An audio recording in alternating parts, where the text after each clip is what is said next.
Կենտրոնի եթերը շարունակում է անցուդարձ է, եկել ենք միասին ու կարճ ամփոփելու օրվա կարևոր իրադարձությունները Հայաստանից ու աշխարհից։ Բարի երեկո։ Հայաստանն ու Գերմանիան երկկողմ գործընկերության ռազմավարական օրակարգի համատեղ հռչակագիր են ստորագրել։ Կանցլեր Մերցը շնորհակալություն է հայտնել Փաշինյանին, որ նրան եւ Ալիևին հաջողվել է խաղաղության համաձայնագրի շուրջ համաձայնության գալ։ Դա մեծ գործ է, դաշնային կառավարությունն այս հարցում մշտապես աջակցել է Հայաստանին եւ Ադրբեջանին, ասել է Մերցը։ Վարչապետը նշել է, որ խաղաղության խաչմերուկ եւ թրիփ ուղի նախագծերը կարևոր հանգույց կդառնան միջանցքի համար, որը Գերմանիայի համար նույնպես ունի մեծ կարևորություն։ Փաշինյանը Բեռլինում այցելել է նաև արտաքին հարաբերությունների գերմանական ընկերակցություն։ Ելույթում վարչապետը հայտնել է, որ Trip Company-ն հայ-ամերիկյան համատեղ ձեռնարկությունը կգրանցվի Հայաստանում եւ կստանա երկաթուղային, ճանապարհային, նավթային եւ գազային խողովակաշարերի, նաև օպտիկամանրաթելային մալուխների անհրաժեշտ ենթակառուցվածքների զարգացման իրավունք։ Արդեն հաջորդ տարի Փաշինյանի խոսքով կանցնենք փաստացի իրականացման եւ շինարարության փուլին։ In fact, the Trip Route project Փաստորեն Trip ուղի նախագիծը, ինչպես նաև Հայաստանի եւ Թուրքիայի միջև հաղորդակցության բացումը ունեն լիարժեք ներուժ դառնալու միջանցքի կարևոր բաղադրիչ, ապահովելով Եվրոպայի, Հարավային Կովկասի եւ Կենտրոնական Ասիայի միջև անխոչնդոտ կապ։ Իհարկե, խոսելով մեր տարածաշրջանի մասին, ես պետք է նաև այս հարգարժան լսարանին տեղեկացնեմ Հայաստան-Թուրքիա իրավիճակի մասին։ Գործնականում մենք շատ ակտիվ բանակցություններ եւ հարաբերություններ ենք պահպանում պաշտոնական Անկարայի հետ, նույնիսկ դե յուրե դիվանագիտական հարաբերությունների բացակայության պայմաններում։ Եվ ես հույս ունեմ, որ Թուրքիան կկայացնի երկար սպասված քաղաքական որոշումը, բացելու Հայաստանի հետ սահմանը եւ հաստատելու դիվանագիտական հարաբերություններ։ Հայաստան-Թուրքիա հարաբերությունների կարգավորումը, Հայաստան-Ադրբեջան խաղաղությունը, Trip ուղի նախագիծը, Հայաստանի եւ Ադրբեջանի բարիդրացիական հարաբերությունները Վրաստանի եւ Իրանի հետ, կառուցողական երկխոսությունը Ռուսաստանի հետ կարող են Հարավային Կովկասը դարձնել ամենագրավիչ տարանցիկ միջանցքներից մեկը, հյուսիս-հարավ եւ արևելք-արևմուտք երթուղիների հետ միասին։ Վարչապետն արտաքին հարաբերությունների գերմանական ընկերակցությունում պատասխանել է նաև ներկաների հարցերին, նրանց թվում է եղել Գերմանիայում Ադրբեջանի դեսպանը, որը Փաշինյանին ողջունել է հայերեն, վարչապետն ի պատասխան լայն ժպտացել է։ Բարեկալուս Գերմանիա, Mr. Prime Minister, welcome to Germany. Բարեկալուս Գերմանիա, պարոն վարչապետ։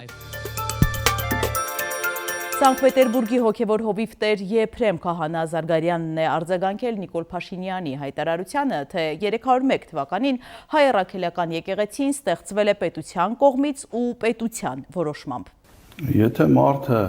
ունի տարական, կրոնական, հոգևոր գիտելիքներ,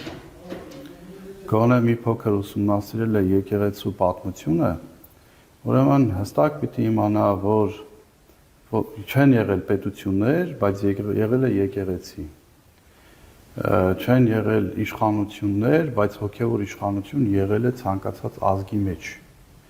Եվ առավելաբար, ինչ վերաբերում է հայ առաքելական եկեղեցու, արդեն իսկ անունը հիշում է առաքելական։ Այսինքն հայոց եկեղեցին հիմնել են Սուրբ Թադեոս Բարթողոմեոս առաքյալները, եւ այս անունը հենց իրենց անունի հետ է կապված։ Ալեն Սիմոնյանը գերիների ու պահվող անձանց վերադարձի հարցում դրական լուծման միտում է տեսնում։ Ազգային ժողովի նախագահը լրագրողների հետ զրույցում նաև անդրադարձել է հայ-ադրբեջանական հարաբերություններին։ Ինչ նորություն ունենք գերիների վերադարձի այս գործընթացում։ Մենք արդեն բազմիցս ասել ենք, որ դրա մասին բարձր չենք խոսում, բայց աշխատանքները ոչ մի հանդիպման ժամանակ լինի դա Ադրբեջանի ներկայացուցիչների հետ, թե որևիցե միջազգային ներկայացուցիչ, որևիցե դեսպան, որևիցե պատվիրակություն, որևիցե այց, որևիցե հանդիպում խոսակցություն չկա, որտեղ զրույցի կետի մեջ չկա գերիների եւ պահվող անձանց վերաբերյալ կետ, ինչպես նաեւ անհայտ կորածների վերաբերյալ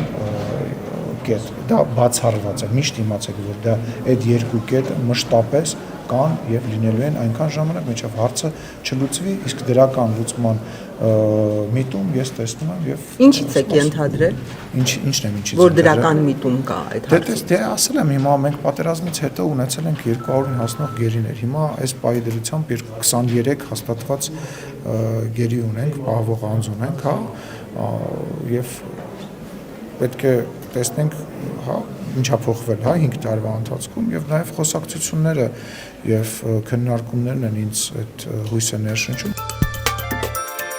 Անհետ կորածների ծնողները հույսները չեն կտրում, սպասում են իրենց որդիների վերադարձին։ Պատկան կառույցներին թեև դիմել են, բայց հարցերը մնացել են անպատասխան։ 5 տարի անցնում ենք այս ցավի միջով ու ես մենակ չեմ, բազմաթիվ ենք։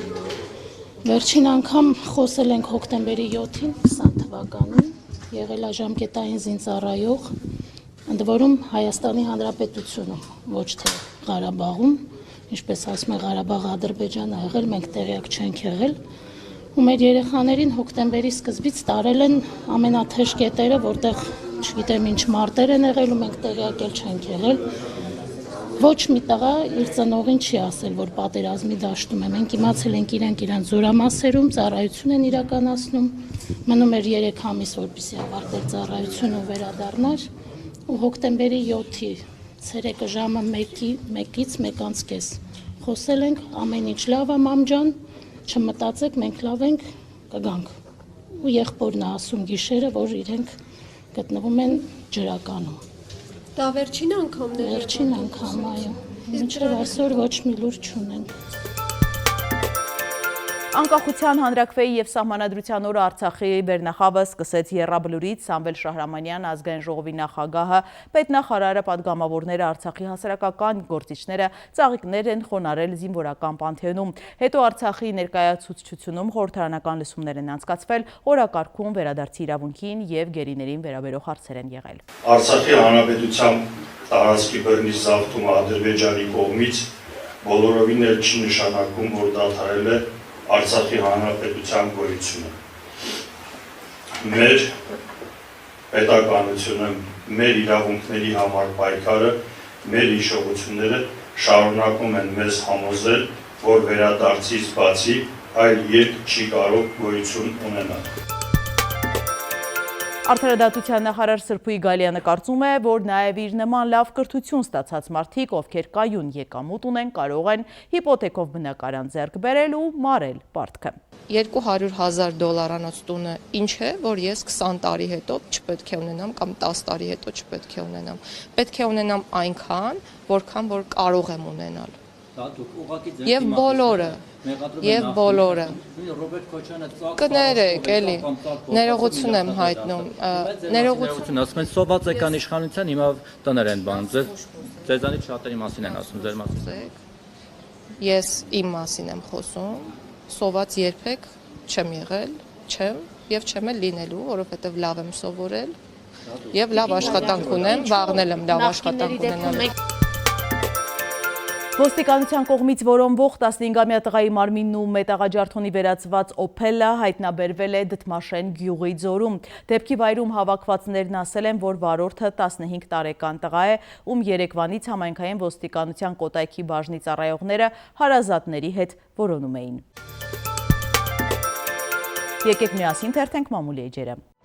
Ժողովուրդը գրում է, ՔՊ կուսակցության առաջնորդ Նիկոլ Փաշինյանը որոշել է ՔՊ վարչության առաջիկա նիստերում հրավիրել ՔՊ-ի 2026 թվականի խորհրդարանական ընտրությունների նախընտրական ցուցակի հավաքնորդներին եւ հարցաքննել։ Նախորդին կայացած ՔՊ վարչության նիստը գրեթե ամբողջությամբ նվիրված է եղել 2026 թվականի նախընտրական ցուցակում առաջադրված թեկնածուներին։ ՔՊ-ական մեր աղբյուրը պատմեց, որ վարչության 20 անձից բաղկացած ցուցակի հավաքնորդներին հարցաքննել են։ Կապ չունի դու այժմ ԱԺ ՔՊ խմբակցության падգամավոր ես, թե ոչ։ Պետք է պատասխան Նիկոլ Փաշինյանի եւ վարչության անդամների հարցերին, ներկայացնես ինքնակենսագրական ու բացատրես, թե ինչու ես առաջադրվել, ինչ նպատակով ու ամենակարևորը ինչ վարկանիշ ունես, հայտնեց մեր աղբյուրը։ Հրապարակը գրում է, ՔՊ-ում նախընտրական եռուզեռ է սկսվել է падգամավորության թեկնածու առաջադրվածների քննության փուլը։ 380 թեկնածուին մինչև ամսվա վերջ գրանցելուց առաջ վարչությունը նախ քննում է նրանց, որ հասկանա, ով ինչ պոտենցիալ ունի, ինչպես վարվել յուրաքանչյուրի հետ դուրս թողնել մրցակցությունից, թե գրանցել հնարավորություն տալով ընտրություններին մասնակցելու, կամ քասթինգում լավ հանդես եկածներին ինչպես բարձր հորիզոնականներում տեղավորել, որ հին թիմը չնեղանա եւ այլն։ Նախորդին ՔՊ վարչությունը քննական հանձնարարություն հանձնաժողովը առաջին խմբին է ընդունել հատ կանչել են ամբիոնի մոտ հարցեր տվել։ Շարքային կուսակցականներին, պասիվ падգամավորներին հարցրել են. ինչու եք որոշել падգամավոր դառնալ, ինչ եք փոխելու, ինչն այսպես կանեք կամ չեք անի, եթե դառնաք падգամավոր եւ նման այլ պարզ հարցեր։ Հետաքրքրվում են նաեւ ով որտեղ է աշխատում կամ աշխատել։ Սակայն առավել ուշագրավ է եղել ԿՊ խմբակցության 3-վա падգամավորների քննությունը։ Երկրորդ սրոկից առաջ նրանցից հավելյալ հավատարմության երդումներ են փորձում ստանալ։ Օրինակ հարցնում են ինչպես եք վերաբերվում եկեղեցու նկատմամբ գործընթացներին, Փաշինյանի պատարակներին մասնակցում եք։ Մի խոսքով իսկական հավատաքննիչներ, որոնք չնայած 5 տարի այդ падգամավորների հետ ճանապարհ են անցել, սակայն հիմա իբրև թե նոր են ծանոթանում այս մարդկանց, որոշ հարցերում հավատարմության երդումներ են կորզում, որ հետո ոչ մեկը չարթարանա, թե համաձայն չէր ԿՊ-ի վարող կուրսին։ Փորձեցինք նախորդային քաստինգին մասնակցած մի քանի падգամավորների հետ զրուցել, սակայն նրանք վախվորած հրաժարվեցին մեկնաբանություն տալ։ Հրապարակում նաև կարդում ենք արցախցիները պատմում են, որ Նիկոլ Փաշինյանի կողմն անցնելուց հետո դավանափոխ հոգևորական Արցախի թեմի առաջնորդ Վրթանես եպիսկոպոս Աբրահամյանը կորցրել է գլուխը, գրեթե մարդամեջ դուրս չի գալիս, շատ նյարդային ու լարված է։ Առաջին օրերին էլ լինելով բարձրաստիճան հոգևորական, սուտ է խոսել իր հոտի առաջ, ասելով, որ կաթողիկոսը տեղյակ է եղել, որ իրենք 10 հոգևորականներով հանդիպելու են Փաշինյանին։ Իսկ երբ նրանց անունից տարածվեց կաթողիկոսի հրաժարականը պահանջող հայտարարությունը, որի տակ նաև Վրթանես եպիսկոպոսի ստորագրություններ, նա մտերիմներին խոստովանել է, որ ստել է կաթողիկոսի տեղյակ լինելու մասին, որ իրեն շատ չմեղադրեն։ Ֆլորիդայի մայրուղու վրա փոքր ինքնաթիռը բառի բուն իմաստով նստել է շարժվող մեքենայի վրա, պատճառը օդանավի շարժիչի խափանումն է եղել։ Վարորդը 57-ամյակին է եղել, նա թեթև վնասվածքներ է ստացել եւ տեղափոխվել հիվանդանոց։ Հնդկաստանում աղջիկն ամուսնացել է իր հարազատների սպանած փեսացուի հետ։ Թաղման ժամանակ նա ամուսնական խորհրդանշական ծես է կատարել ու ասել, որ ապրելու է սիրած տղայի տանը։ Ոստիկանությունը ձերբակալել է մարդասպաններին, աղջիկը ցանկանում է, որ նրանք մահապատժի ենթարկվեն։ Եվ եղանակ վաղը կանձրևի, ջերմաստիճանը էապես չի փոխվի։